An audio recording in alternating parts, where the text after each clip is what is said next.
Estourou um escândalo aí envolvendo o setor sucroalcooleiro. Eu não vou entrar em muitos detalhes, não, para preservar minha segurança.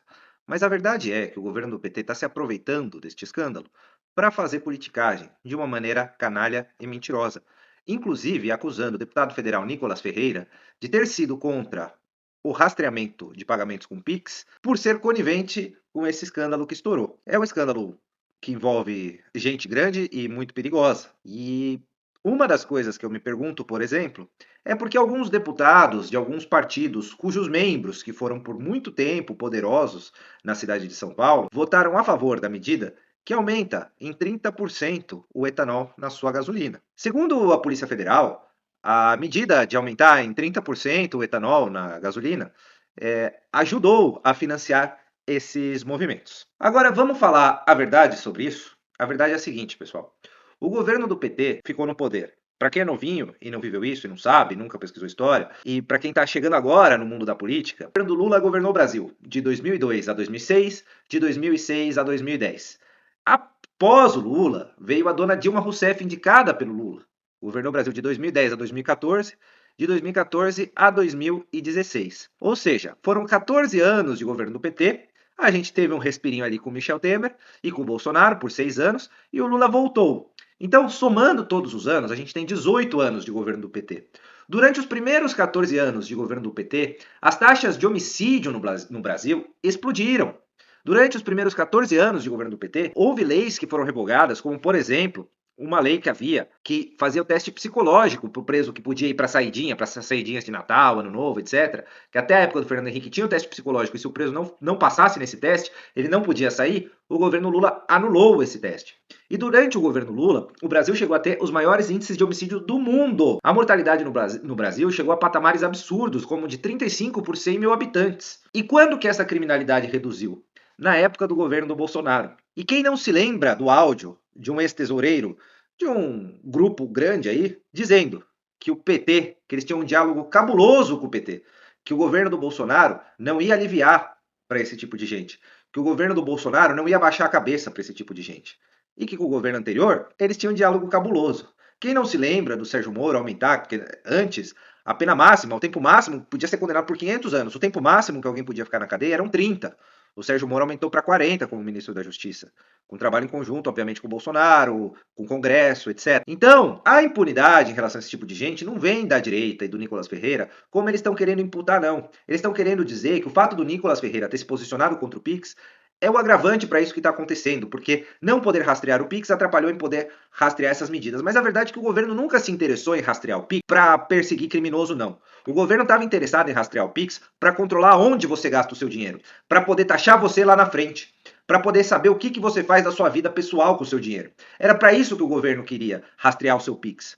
Se o governo Lula quisesse acabar com o crime organizado, tinha acabado há muito tempo.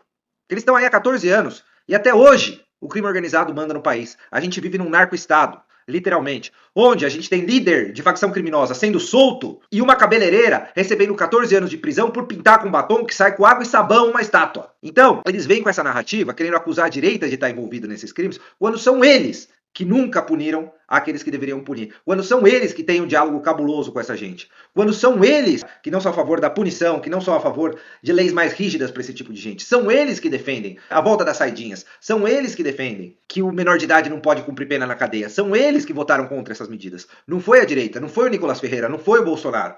Foram eles. Agora, também vamos acrescentar mais uma coisa aqui, né, pessoal? Aí, um monte de gente vem com uma narrativa de que o problema é o setor sucroalcooleiro. O problema são os produtores rurais.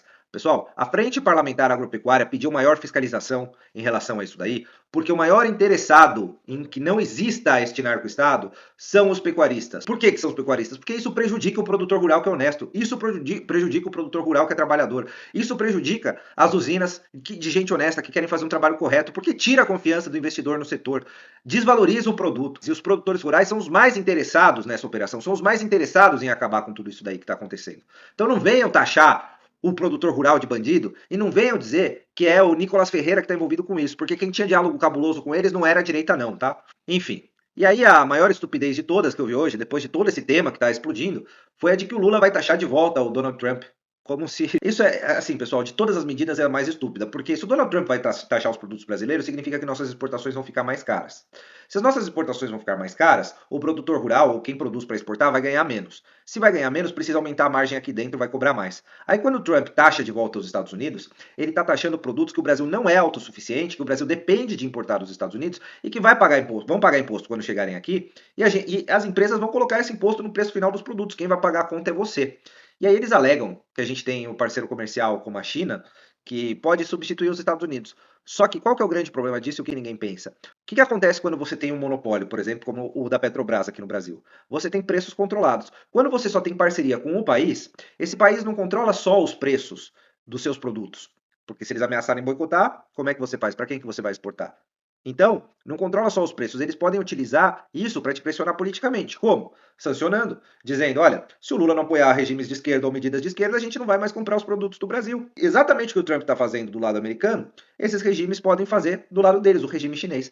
E a gente sabe como é que funciona o regime chinês, um regime ditatorial, de perseguição a opositores, etc. Então, vocês querem ficar à mercê do regime chinês ou vocês querem ficar à mercê de uma democracia? O Lula poderia resolver isso muito bem com diálogo com o Donald Trump, mas ele não quer. Ele quer inflar o discurso anti-americano que só prejudica o Brasil e o povo brasileiro.